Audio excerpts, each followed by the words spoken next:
China announcing new tariffs against the United States as the country is putting that percentage, a 34% tariff on U.S. goods. It comes just 2 days after President Trump announced his own 34% tariff on Chinese imports. That brings our country's tariffs on Chinese goods up to 54%. That's the 20% tariff that was already imposed when Donald Trump started his second term. It's a big deal here at home. China is Nevada's biggest import partner, so we're going to keep watch. And we're already seeing President Trump's tariffs impact local businesses around the valley, including right here on the Las Vegas Strip. As we take a live look over there right now, there are workers at a souvenir shop near there saying that they are already starting to see a slowdown in customers, not to mention the majority of their merchandise is coming from China. So our team coverage continues this morning. We're going to check in live with Andrew Nomura, who has more on how those workers are reacting this morning. Andrew, what's the feeling right now for that business? Yeah, a feeling of uneasiness when we were talking to Jimmy Singh, the owner here at the Las Vegas Souvenir and Gift Shop just off of Cobalt and Flamingo. He says that 97% of all of the things that he sells comes from China. Not only that, he has seen a significant decline in international customers as well, which is a huge customer base for his business. Now, Jimmy Singh, once again, he owns this souvenir shop. He sells anything from keychains to t-shirts to handbags and much more. He says that he was able to talk to his wholesaler in the last couple of days. They are telling him that expect that 34% markup on his inventory. The good news is that he was able to manage to stockpile on some of his inventory much prior, but he says that the bad news, he has seen a significant decline in international customers,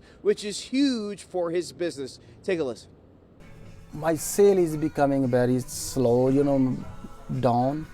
I didn't see same thing, I didn't see any out of countries customer coming, so we don't have that much customer, and sale is coming very slow coming down.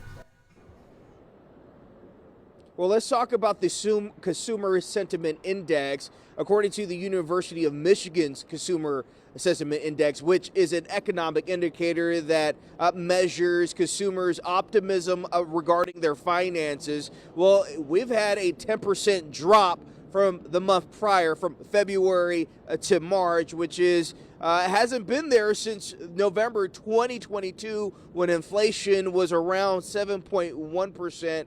So we're seeing a decline in consumer optimism in their finances. But the good news is we just got that job report that dropped at 5:30 this morning. It shows that the U.S. added 228,000 jobs, much more than the expected 140,000 by economists. But we did have a slight tick up in unemployment from 4.2%, which is not significant, but a little tick higher than the 4.1% from the month prior. Evan, we'll send it back to you in the studio. Yeah, the analysis right now, Andrew, showing that the economy is still showing strength in the face of these Trump tariffs and the Trump trade war. We appreciate you giving us that local impact. Let's talk about the state impact and what we're hearing from our governor, Joe Lombardo, detailing all of this and the impact on construction as he's looking to bring more attainable housing to Nevada, and had this to say at a news conference.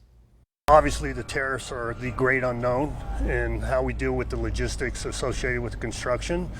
But if you recall in my words or some of my comments, it's a nebulous percentage rate and loan terms and everything else that goes along with the ROI that a developer has to go through.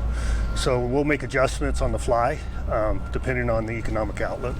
Yeah, he had all that to say as he introduced a bill to boost attainable housing here in southern Nevada. He was doing that at a news conference outside a new senior living facility that's expected to open in 4 weeks in the Southeast Valley. We'll be watching closely to see how not only the construction industry but other industries here in southern Nevada are impacted by this ongoing trade war.